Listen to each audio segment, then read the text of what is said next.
Hello everybody. Yes, I know this video topic is a bit different from our usual infantry tactics and squad, but don't worry, those aren't going anywhere. As a former Rock Marine, the Maritime domain was always just as important to my mission as the land, and one I always found fascinating. As a result, I wanted to test out a limited series where we delve into some general concepts relevant to maritime warfare. If you're a fan of my previous discussion videos, these are meant to be similar, and I hope you'll find them interesting. Please enjoy.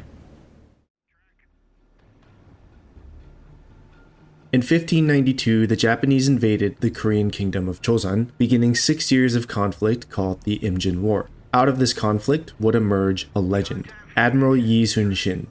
Under his leadership, the Joseon Navy won numerous victories instrumental in repelling the Japanese invaders by 1598.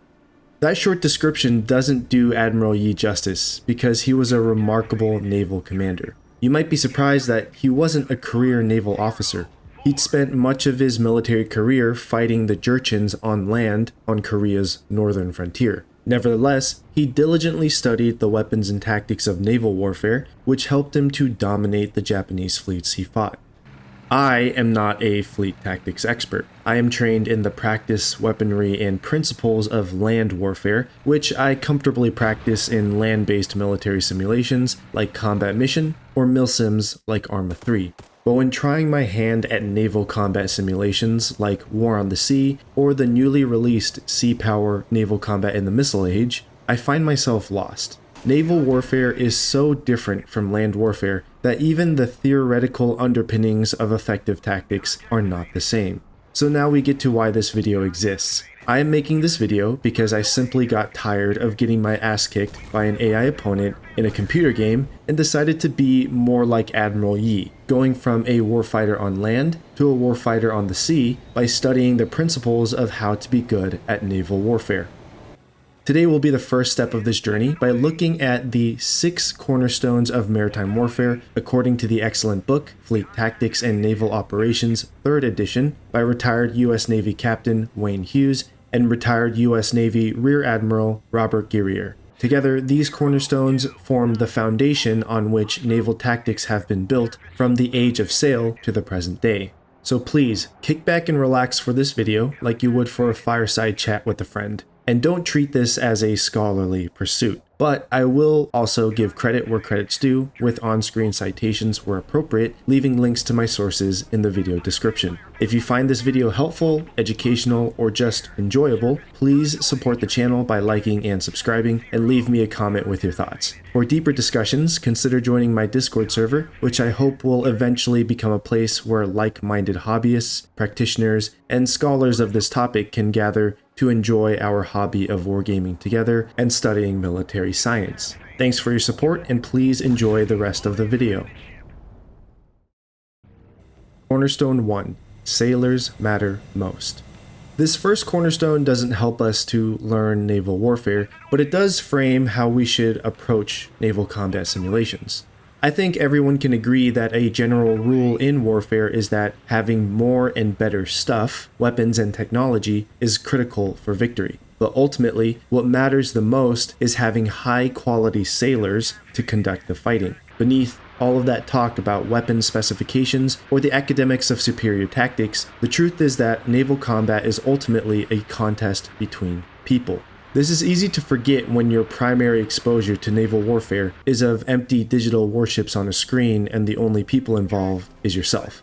Although I do give Sea Power props for portraying the individual crewmen on board ships and aircraft. But just like how in multiplayer games, it's ultimately the player's skill, not the in-game stats, that's the primary determinant of victory. In naval warfare, no matter what your weapons, tactics, and ships are, there must lie the foundation of excellent leadership and exceptional personal character among the fighting sailors to be able to persevere and overcome the enemy. This cornerstone is true for both land and naval warfare, and indeed for warfare as a whole. Although there isn't much insight we can gain here for how to be better at naval wargames like Sea Power beyond get good, It's worth remembering that wargaming at its core is done in pursuit of recreating the technical aspects of combat, such that I think it's essential to also keep in mind that which cannot be recreated in a virtual environment, namely, the terror that comes with having life and limb threatened on the battlefield, and the strength of character that is required to not only survive, but thrive in such an environment. So that's the first cornerstone of maritime warfare: sailors matter most. Cornerstone 2. Doctrine is the glue of tactics. This next one surprised me because it ran counter to what one of my old professors, a retired naval captain, said regarding the Navy's view of the importance of doctrine. According to him, the Navy's tradition was that no central authority could dictate the best way to do anything when operating across such massive spans of time and space as the world's oceans. Instead, decisions were best thought to be left to the officer at the time and place of action. My professor argued that doctrine, the commander's way of controlling their forces in writing before military action, was just not for the Navy. In our book Fleet Tactics, Hughes and Girrier acknowledged this sentiment by observing that American naval officers today are wary of doctrine. However, they still assert that doctrine is beneficial as it enables unity of action and continuity of operations across a fleet, even when new ships join unfamiliar units or when leaders are killed in battle. The trick is to cultivate a doctrine that balances conformity versus initiative. Tactical doctrine is the standard operating procedure that the creative commander adapts to the exigencies of battle. It is the procedure from which a ship's captain knowingly departs to exploit an opportunity. Doctrine must be whole and firm, but not dogmatic. It must leave room for leaders of freewheeling genius. So a doctrine is at its best when it allows these seemingly contradictory things to coexist. For us naval wargamers, this cornerstone teaches us that to be most effective and creative with our tactics, we must have a grounded understanding of doctrine and how the forces under our control are meant to fight. This means that we need to do a little bit of homework as wargamers. We must know that for the US Navy, offensive capability lies in its carrier air groups, while the surface combatants act as bulwarks of defense. For the Soviet Navy, the carriers exist for fleet defense, and the surface ships with their heavy anti-ship missiles provide the offensive firepower. With doctrine as a starting point, we can then begin to make informed choices to break the rules as befitting the situations we face. So that's the second cornerstone. Doctrine is the glue of tactics. Cornerstone 3. To know tactics, know technology.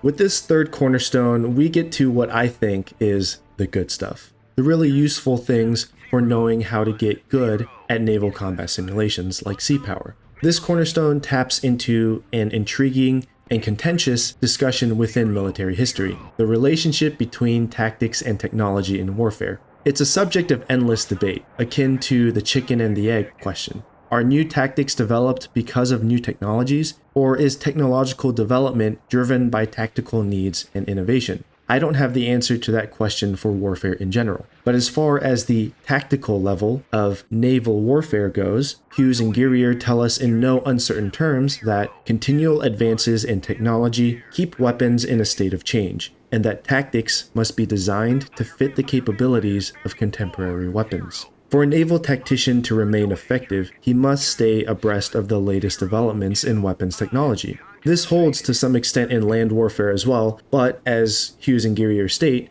what is true in ground combat, where machines serve human beings, is magnified at sea, where human beings serve machines. The degree to which technology impacts tactics is so great in naval warfare that it is the primary driver of the relationship. Understanding this cornerstone was the first breakthrough for me in understanding naval warfare. Unlike, say, for infantry tactics, where the anatomy of an attack or a defense are largely the same whether you're dealing with World War I technology or modern technology, in naval warfare, almost everything completely changes depending on the technologies you are using. A World War II era Porter-class destroyer fights in an entirely different way from a Cold War era Farragut-class destroyer, not just because of the weapons that are on board the ships, but because of how different the weapons that everybody else has as well. The devil's really in the details of specific weapons and sensor capabilities for what tactics constitute good tactics. So that's the third cornerstone: to know tactics, know technology. Cornerstone 4. The seat of purpose is on land. The fourth cornerstone addresses a bad habit that I think a lot of novice naval wargamers have, including myself.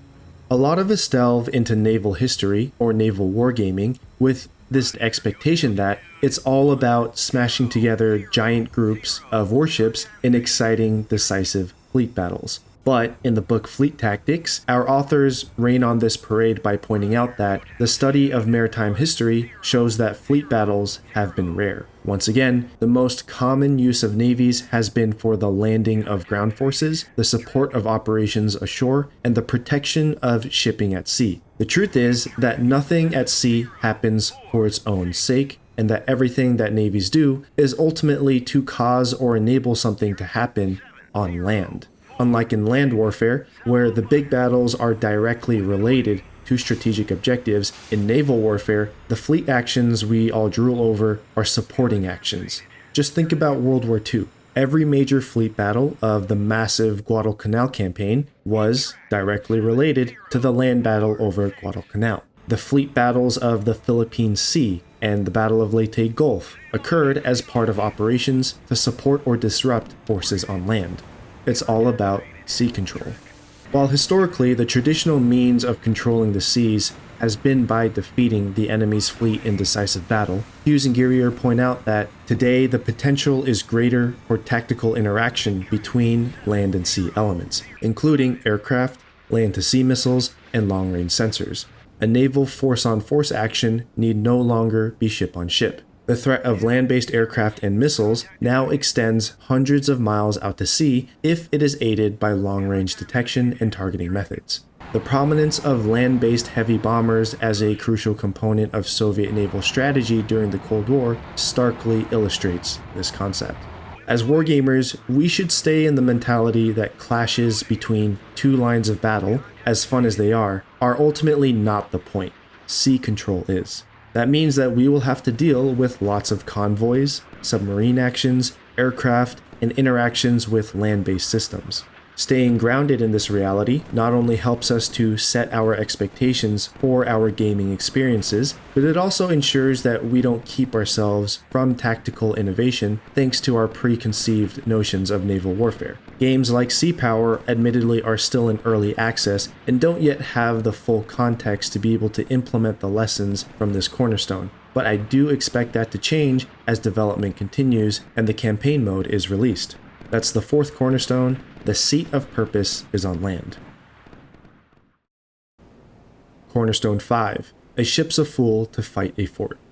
The fifth cornerstone builds off of the previous cornerstone, but makes a tangential point about naval combat's relationship to land. In Fleet Tactics, Hughes and Girrier observe that throughout naval history, commanders have had to avoid engaging land-based fortifications using their ships because a land-based coastal fort can mount bigger weapons, can't be sunk, and can be much more easily repaired compared to a warship. In other words, coastal forts have always been formidable tools of sea control in littoral regions. In the modern age, we no longer have coastal forts, but we have land-based missile systems, airfields, and even fast attack craft and coastal submarine bases that can exert control over the seas around them.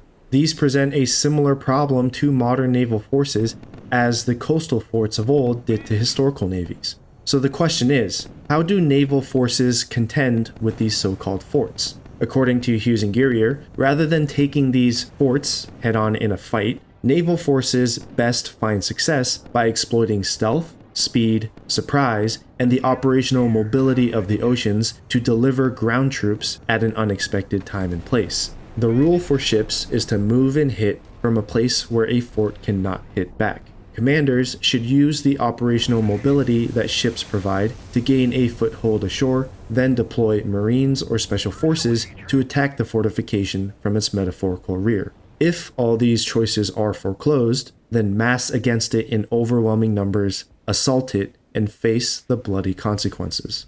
For us as naval wargamers, this cornerstone clarifies how the land-sea combined arms relationship works, and it also helps us to distinguish between the role of Marine Corps as opposed to Army units with amphibious capabilities. The role of the former is directly related to sea control by operating in concert with the Navy, whereas the delivery of the latter is why sea control is sought in the first place. Land-based forces are commanding tools that can be used to control the seas, and naval forces must learn to leverage seaborne ground troops and aviation to counter them. That's Cornerstone 5, a ship's a fool to fight a fort. Cornerstone 6, attack effectively first. And finally, we arrive at the ultimate maxim that distills the essence of effective naval tactics into 3 words: attack effectively first. This may sound strange, because how can a maxim as simple and inflexible as attack be the center of all naval tactics? As our authors point out, most everyone else regards the fundamental tactical goal to be the concentration of force. We have seen the disaster for the French of a blind faith in élan and the offensive and land battle. We know also of Clausewitz's great respect for defensive positions. But keep in mind, we are talking specifically and exclusively about tactics in naval warfare and nothing else. History has shown us that naval combat is very direct, lethal, and attritional, such that even defensive forces can only achieve a tactical victory by conducting a tactical attack of their own.